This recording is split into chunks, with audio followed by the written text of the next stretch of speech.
ஆசிரியர் யோபு அன்பழகன் அவர்கள் ஜான் பனியன் எழுதின மோட்சப் பயணம் என்ற உன்னதமான நூலுக்கு விளக்கவுரை எழுதியிருக்கிறார். இது 3ஆம் பாகம். உலக நாணியும் ஆபத்தான ஆலோசனையும். மோட்சப் பயணம் சென்று கொண்டிருந்த கிறிஸ்தியானே உலகநாணி என்பவன் சந்தித்தான். அவனது முதுகிலிருந்த பாவச் சுமையைக் கண்ட உலகநாணி நற்செய்தியாளர் காட்டிய பாதை கடினமானது என்றும் அதற்குப் பதிலாக நல்லொழுக்கம் என்ற நகருக்குச் செல்லுமாறும் ஆசை காட்டினான். அங்குள்ள நீதிமான் என்பவர் சுமையை எளிதாக நீக்கிவிடுவார் என்றும் அங்கேயே குடும்பத்துடன் நிம்மதியாக வாழலாம் என்றும் அவன் கூறியதை நம்பி கிறிஸ்தியான் பாதையை மாற்றினான்.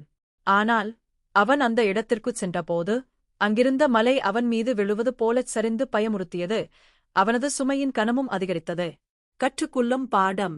தவறான போதகர்கள், உலக நாணியைப் போன்ற போதகர்கள் கிறிஸ்துவின் சிலுவை வழியே தவிர்த்து சடங்குகள் மற்றும் உலக ஆசீர்வாதங்கள் மூலம் சுமையை குறைக்கலாம் எனத் தவறாக வழிநடத்துவர். சுயநீதி, மாராலிட்டி. கிறிஸ்து இல்லாமல் வெறும் சட்டதிட்டங்களையும் நல்லொழுக்கத்தையும் மட்டும் பின்பற்றுவது பாவச் சுமையை நீக்காது, மாறாக அது வாழ்வை அதிக பாரமாக்கும். எச்சரிக்கை.